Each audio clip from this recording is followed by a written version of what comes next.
what a great guest I have for you today. I'm just thrilled. I've heard about her for a long time, but I have never connected with her before today. And, Natasha, I'm going to ask you to say your last name for me. It's Marchewka. Okay, Marchewka. I was going to say it with a V. Uh-huh. Marchewka with an That's F. more accurate if you want to Okay. use an accent. All right. Yeah. Fantastic. Brief little intro. You've been a voiceover talent professional since 2006. Mm-hmm. Some strong connections to Voice 123 that we're going to talk about. Mm-hmm. So, having said that, let us hear from you a little bit about how you got started with your voiceover career.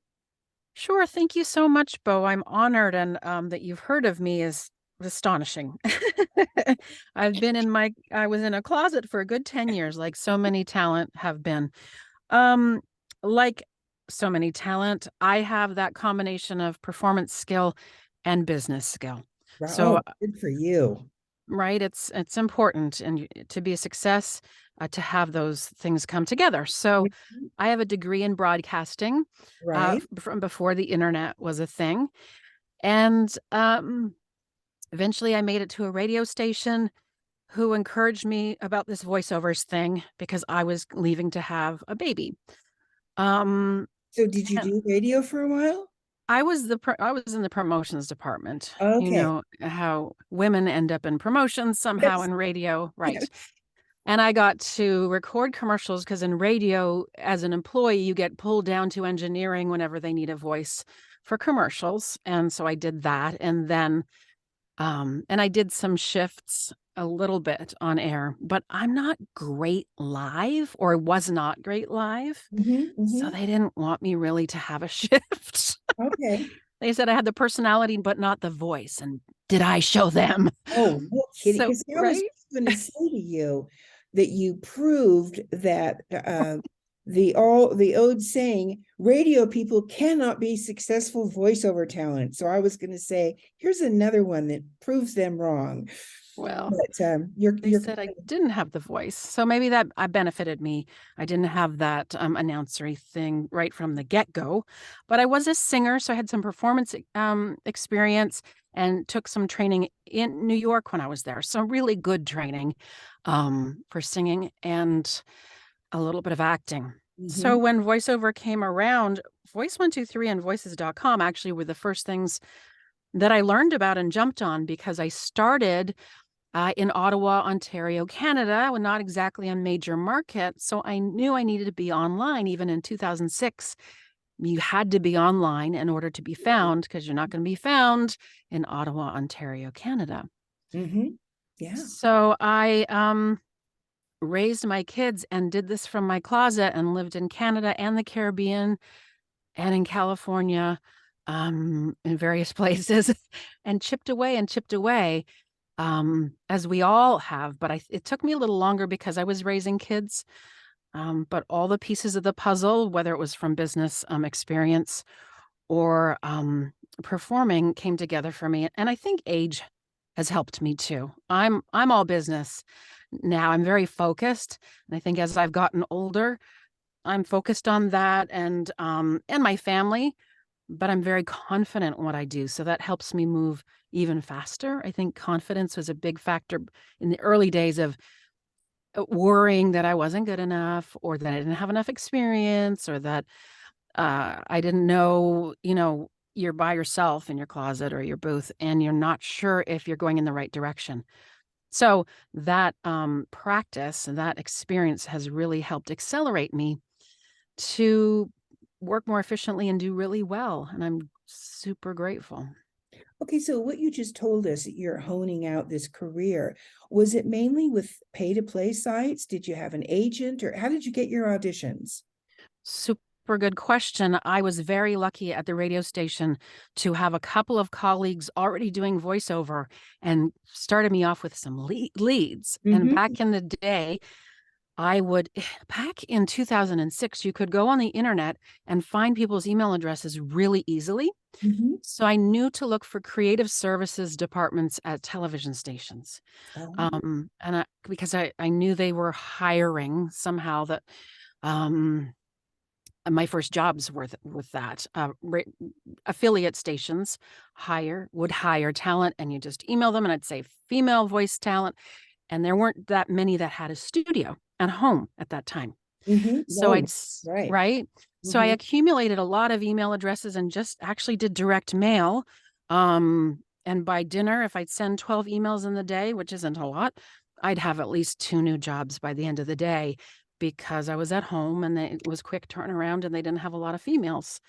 What, that's Yeah, great. And you had your demo made, and probably not like now where you have to have correct. this highfalutin professional demo, which we all know Correct. we need to have. But did you then sort of string together some of your work and that was your demo? Like, So the benefit of doing commercials at a radio station was that I had something to show, and because I did it for free for them, as you do in radio, they put them together for me, some different sounding commercials, and off I went. And I really, at that time, whether it was online casting or in someone's email box, it was sufficient for them to hear that I could do the job.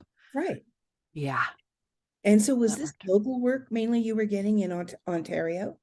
Nope, it was all over the states, actually. It's all over the state. So would you Mhm. go like California, Arkansas, whatever, and then email TV stations from those different states?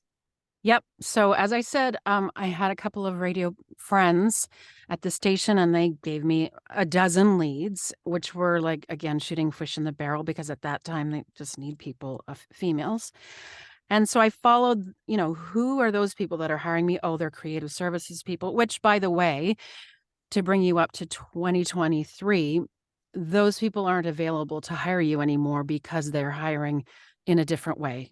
I can tell you after. Well, that's for sure. That was just going to be my Yeah. uh, So, yeah. um, I looked for titles on the internet, Mhm. Googled, and found television stations and go directly to the right titles and emailed them directly. And there you go. It was awesome. So that is a fantastic thing to hear, and I'm so happy it worked out for you. So let's go up to now, Mhm. because we know that you can do that. You could do that marketing for the next 10 years and maybe hear back from nobody. So Yeah. how has that changed? And when did you get involved with the pay-to-play sites? So I got involved with the pay to play sites right away just because it's a opening to hirers. It's a door and window to hirers. And didn't spend a lot of time auditioning. I would go in waves and I'd do it and it wouldn't do well, or I did well for a bit, but it was because I was raising kids, take it or leave it. But it was those clients that I actually was being hired by that I strengthened. So I would send them snail mail and gifts to maintain those clients that I had collected right in the beginning. But for today, and still have some of them today, actually, second, third clients I ever had, I still have today. Mm. Yeah. But then I found out I tripped over something. There are companies that work with the ownership of television and radio. Hearst Broadcasting, for example. Mm. And they will find a company, I won't name any, but they are commercial creation companies or voiceover pools of talent. And so the talent will do bulk work. So you say, yes, I'm going to be on your roster and you'll get commercials all day long and you're getting paid, I'm not kidding, $3 a spot. Mhm.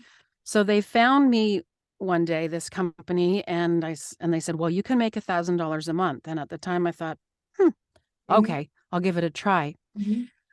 After 3 days, I quit and I gave them 10 days or something. 7 to 10 of my clients, my old clients, came through that channel. Mm-mm-mm. And I actually used a pseudonym on that channel just because I thought I don't want anyone to know that I'm doing these low-end commercials, but I Mhm. wanted to test it out. And 7 to 10 of my old clients came through there. Then we're paying, and it wasn't their fault. It was the ownership of the television stations that were doing this, and then these companies that have all this talent, this pool of talent, that are making the money off the talent. Yeah, Yeah, it's the story. yeah. Okay, so how do you do it now? What do you do now? So along with strengthening my current client relationships, which is more and more challenging now because clients like to use online casting to some degree, or some do, because they can throw an audition out and get all kinds of options, Yes. right? Mm-hmm. So they're not as loyal as they were before for me. Mm-hmm. So I do strengthen my client relationships with a monthly newsletter Mm-hmm. and occasional check-ins, sometimes gifts and cards, depending. Yeah. Once COVID came around, no one was at their office, so I stopped the mailing situation. Mhm. But I try to keep in touch with all my clients. And once they've dropped off for a while, sometimes they retire or honestly even die. So eventually, it's going to change. Mhm. Um, but number one, I keep those relationships as much as I can. So I'm adding my new clients to my newsletter list at all times, which you can do legally because you've worked with them. You can add them to your list. Mhm. And being online, whether it's my website or online casting, has year after year proven people find me, and they've always found me by just being online. So having a profile on Voice123 had people come to my regular inbox because they're doing their research and they find you and they email you. Yeah. So as long as you keep on with the online content as best you can, you are findable online. And Yeah. agent wise, I'm a little different in that I did not go for an agent. And to be totally honest, I was nervous about getting an agent. I thought, oh, I don't know if anyone's going to want to take me on. And then I learned it's not what I thought it was. And Right. they need talent. And so now they have so much talent. I don't stand out that much. First of all, I have a kind of a middle of the road voice. Which is what people want It now. is what they want Right. for online casting, yeah. But for Mhm. agents, they're not so keen. And they have bigger rosters than even the auditions that come into you from Voice123. So what I mean is you get an audition that they're only looking for 5 or 25 or maybe 50 people. And these agent auditions, they're asked getting auditions from several agents and listening to hundreds and sometimes thousands of auditions. And you're competing against really, really good talent. Whereas an online casting, you have a few really, really good talent and then a lot that are not really good. So you have a much better odds of booking on online casting. And it takes tenacity because you hear these stories of people making all this money on there. You have to go through a lot of $350 corporate scripts to find the diamonds in the rough, but it takes for the long game, right? You just keep on looking and auditioning and making sure your profiles are filled out well, because then you can be found and you don't actually have to audition all the time.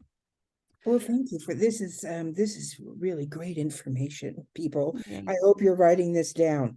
Also, I think you being what you said in the beginning, a great businesswoman, Mm-hmm. you know that business is really about relationships and keeping Mm-hmm. them and networking, which is how you started and kept Mm-hmm. your business going.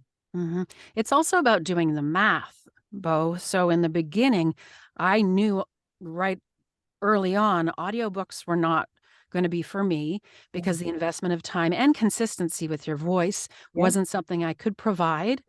And that 30-second scripts, even though they were just affiliates and they didn't pay a lot, the return on investment of time was completely worth it. Yeah, I feel absolutely the same. I've done audiobooks, but let me tell you, and Mm, I hate to admit this, but I almost hate doing them. They mm, require such intense mm. work. First, you have to read the book to understand what's happening and Yeah. know about the characters, and then all the, the big words of the lakes and the cities. And I'm too attention deficit. I just can't. Mm, I want to do what you do. I want to do a 30-second thing and be done and send it yeah. off. Or 5 minutes and then you're good. Yeah. You know what? I always think audiobook people, or I know, they're a special breed. They are. A breed Great. of patience and ability that is not something I possess. And the people that do it well do it really, really well. And bless them. I absolutely agree with you. So we don't have a lot of time left, and I really want to talk to you about these things you're involved with that sound. Oh, first, do you mind if I ask you what you have in your studio? I know that people Sure. always like to know that. Looks like you have a beautiful 416 there. I do. Microphone, but tell us, what do you work with on a daily basis? Sure. So I'm in a studio brick studio because I did move a lot. I was in a lot of closets, and then I just wanted to take it up another level. Mm-hmm. But the reason I have a 416 instead of a U87 or something is because even though I'm in an amazing booth, I have teenagers, I have pets and landscapers, and the 416 is more focused. Mm-hmm. It doesn't pick up, it picks up my stomach sound, so it's a good microphone, but Mm-hmm. it doesn't pick up as much as a U87 would, for example, which is omnidirectional. This is just like Yeah. picks up only the things right in front of it. I keep it really simple. And I was going to show you, but I don't know what will happen if I pull it out. I Yeah. have an AGO3, Yamaha AGO3, which is just like a miniature board. Oh, okay. And so it's not digital, which, I mean, I'm sure it's some digital thing inside, but it's not like an LED or digital interface. It's analog, or it Analog. looks Yeah. like it. Yeah. And then Adobe Audition, which Mhm. I love Adobe Mhm. Audition because of the way you can edit in it. Yeah. And anybody from radio got their start, most everybody in Adobe Audition. I'm using Audacity because it's so simple. One read, because I only do voiceover now. I don't do a lot of mixing. If I do mixing, I'll go back to my Adobe. But anyway, okay. So let's go ahead now. It says in your profile that you're involved with something called Speechless VO. So what is that? So it's a webcast. We call it a video podcast. Um, when you look at the things you need to do for marketing, you really need to look at what your target audience will look at, listen to, pay attention to. When I do teach marketing sometimes, and one of the things about it is that you need to choose what you're good at and stick to that, as opposed to doing every social platform, blogging, and doing all the things. Some people are really good at picking up the phone, which you'd think in voiceover we all, would use that tool, but we don't. You can use a lot of tools for marketing. When I took the time to figure out, well, where are my hirers and what do I like doing? I knew that being on YouTube would probably be a good idea. Mm-hmm. And I was working with a friend on her marketing with her and brainstorming, and I realized, hey, we should do a webcast together. Mm-hmm. I know a lot of people are doing podcasts, and I feel like I missed the boat on that one. Mm-hmm. But I thought webcast, interesting. Then the potential clients can see you and hear you. They Mm-hmm. can see your booth, Mm-hmm. and we can talk about voiceover relevant things. So we have our audience of voice talent, but we're also marketing to our voiceover hirers in all the places that we can be found and share this YouTube show. So it's a video webcast. And then once we got rolling after season 1, we decided, hey, you can just turn this into a podcast by loading it up into a Spotify platform, Mm-hmm. and it'll turn it into a podcast. So it was born from a need to create more content, but also we have a heck of a good time. And we call it the voiceover industry webcast, although there are many. So it's us having a good time and interviewing people as you do, Mm-hmm. um, sticking to voiceover resources and coaches, and simply having a good time talking about what we love to talk about. Mm-hmm. Voiceover. Yeah. When you talked about your background, the one thing I didn't hear you mention was anything. Well, you did say you took some acting classes. True. Do you feel that acting is vitally important to being a good voice talent? I might get shot for this. Not necessarily. Okay.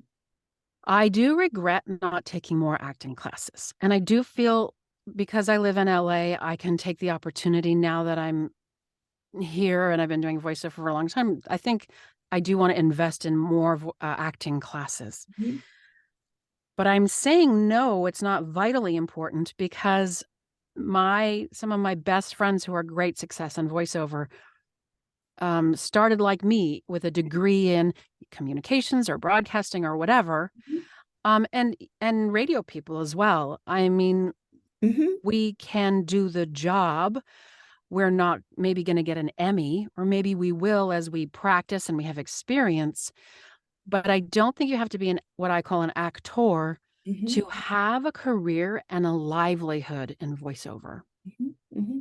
Especially now because I'll touch a little bit on what you said earlier. The common person is what everybody seems to be looking for. Hmm. Girl next door. And on your website, you say you're all human. How do Oh, you only human. only human? And that is what people want now, that real person, the real mom, the real sister, that sort of thing. But here's what's interesting. I spoke to an LA agent recently, and he said, you need to give it to me way more real. He did not like my demo at all, and said it was too same, too voiceover essentially. And you need to be really, really sound like you don't know how to do voiceover. And I said, isn't that interesting? Because will those people who are getting hired, he said a bunch of people he signed this year had never done voiceover before, and they booked. I said, that's interesting for longevity. I don't think that's makes for a sustainable career. And he agreed with me 100%. Really? That these people might get hired for these things, and we've seen it before. Oh, I'm in voiceover, I did this national, and then they don't have any success because it's a one-trick pony, right? And then that show is going to be over as well at some point. They don't want that particular sound, or you have to have skills. So even though I don't think acting training is vital, you have to have performance skills, and you have to understand voiceover and take as many voiceover training things as you can. What I like about what you're saying is you seem very sure of yourself. And I know it didn't just happen overnight. That's right. I can tell years and years and years of being in the trenches. But what I think we can get out of what you're saying is you have to be yourself. You know what your strengths are, know what your weaknesses are, and move forward with that knowledge. When you're starting, it's so hard to know what your strengths are. Hmm. And you'll say to people will be new, you'll meet them at conferences, and they want to do everything. And I was the same as well. Well, what do you want to do? And what do you want to voice? Where do you want to be in voiceover? And so many of us are like, I'll do anything.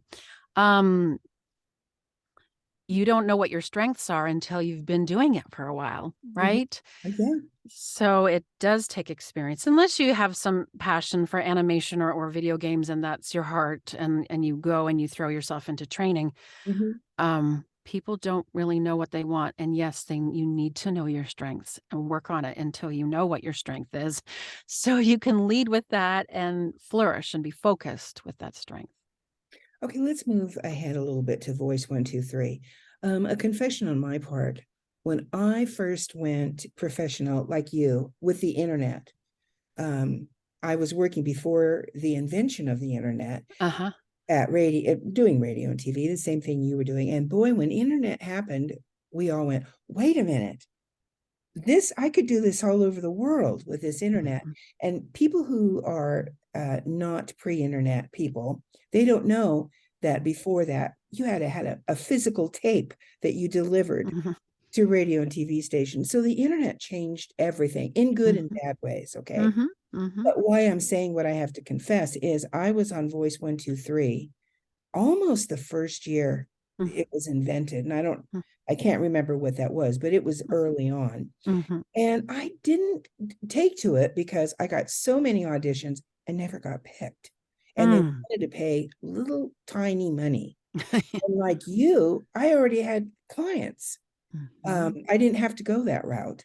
Mhm. So I didn't continue with Voice 123. I did it, I think I did it for maybe a year or two. But Mhm. how is it now? Tell us, because you're heavily involved with it. And from your perspective, what's happening with Voice 123? It's a good question. So I've been on it since 2007, and have left it briefly, and also ignored the tons of auditions at some points in my life. I my experience has been that good clients, meaning legit clients, have always been attracted to that particular platform. So actual legit business people, as opposed to amateur hires. You have amateur talent and pro talent. You also have amateur hirers and pro hirers, meaning the plumber down the street might need voicemail. And Yeah. it's a real job, but they're an amateur hirer. Or a DJ. I remember way in the beginning, can you do some drops for my Yeah. jam? And it's just these words. And I was Yeah. like, what? But there's more legit businesses that can speak production talk on Voice 123 from the beginning. I believed that and know that. It's changed in that, oh gosh, it's still the same in that way. So there's still some amateur hirers, a lot of legit people. So creative agencies are learning, of course, that they don't have to pay an engineer. They don't have to pay an agency to find you. You're all in one. And that is a pain in the agents' butts and casting directors' butts. Yeah. I think in the life cycle of voiceover, the platforms have learned a lot. The thing is, they're not voice actors or really in the voiceover industry. They're in the tech business. So they're going to evolve in ways of programming wise.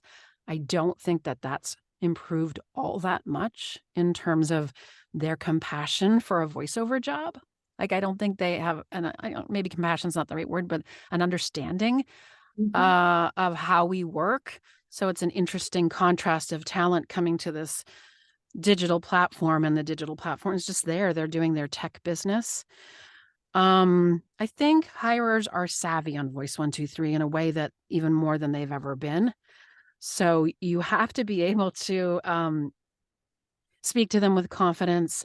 Make sure, one thing I learned from Jonathan Tilley, one of my favorite marketing people, is that clients are afraid. They want to know that they can have confidence in you so that they're going to present the project to their client in an, excellent presentation. So keeping in mind that everyone kind of doesn't know what they're doing. I mean, they're professionals, they work at this company or that company, but they're nervous that the voice talent is going to ruin their project. It could very well. And so it's a risky prospect for them to go online. But if you give them confidence by being confident and showing that you know what you're doing, it's a win-win-win. When I do a Zoom with companies from Voice 123, let's say hirers, they're always, not always, but they're sometimes surprised that I have a Studio Bricks booth.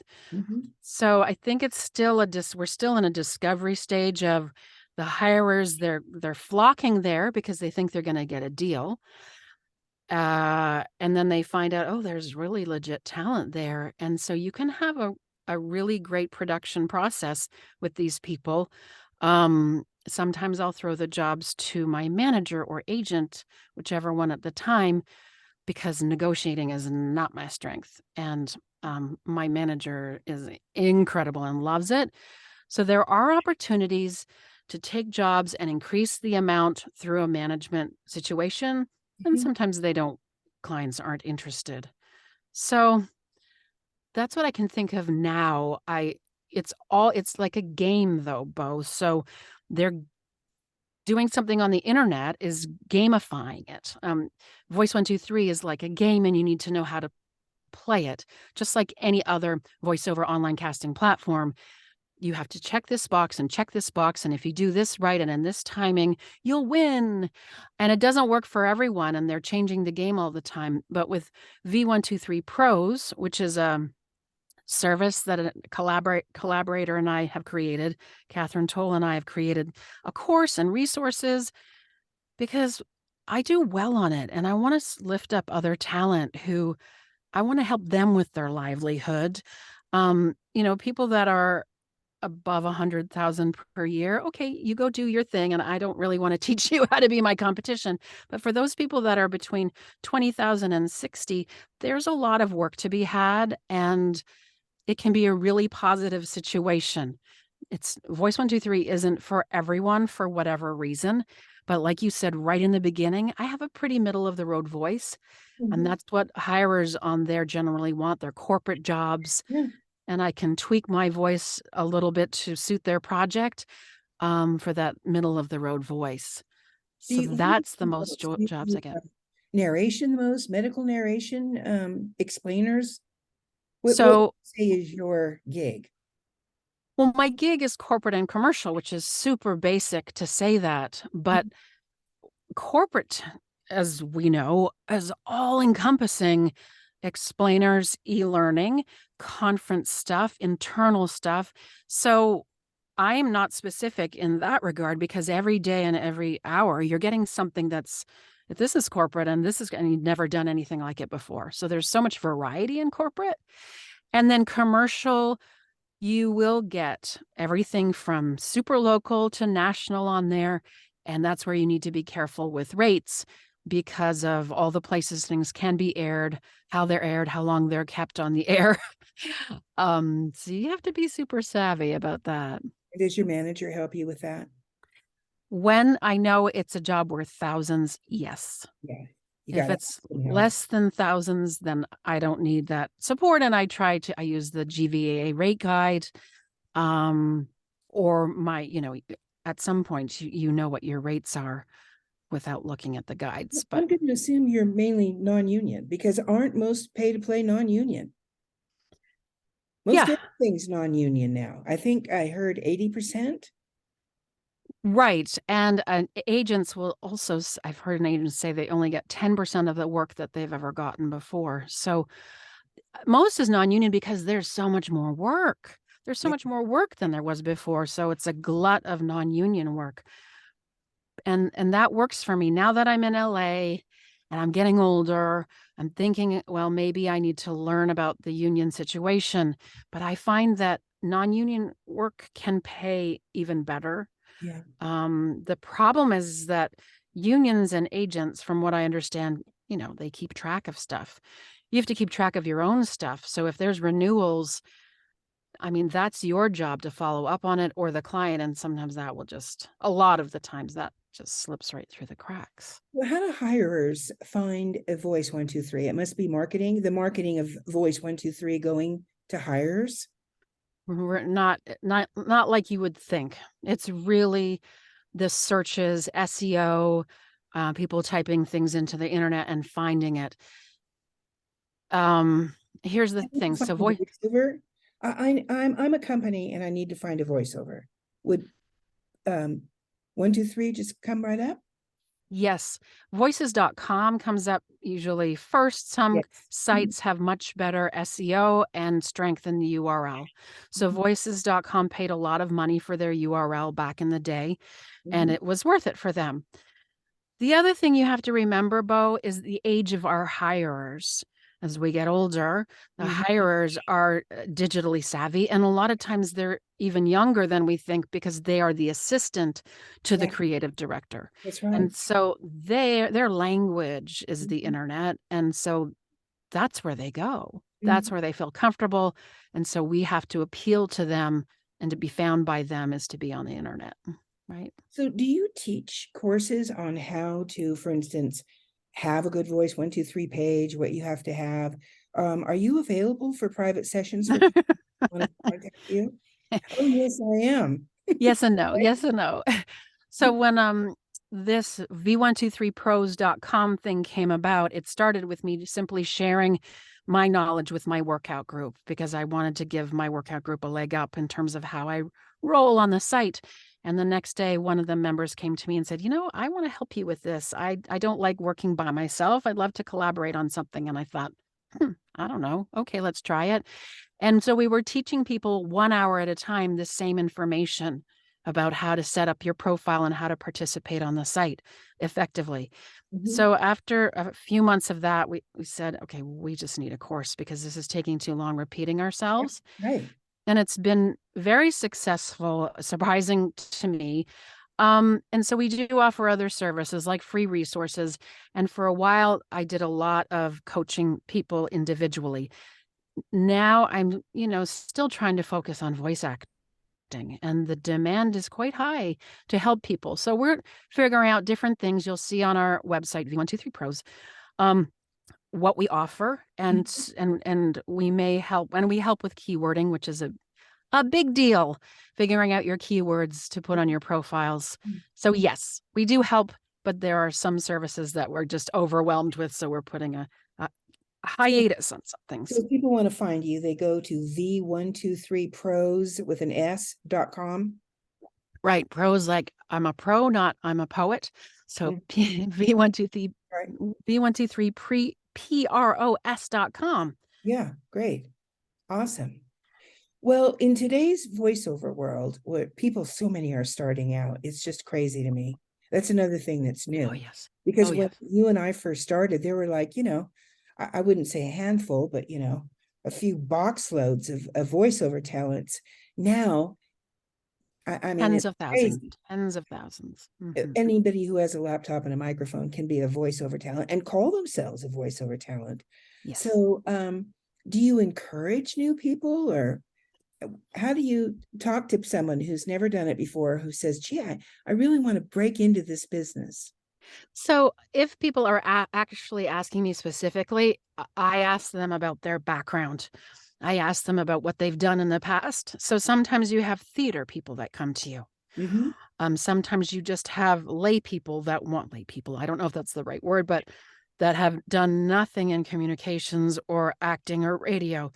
And so I adjust my spiel, because not that I'm trying to sell them on anything, but people are asking.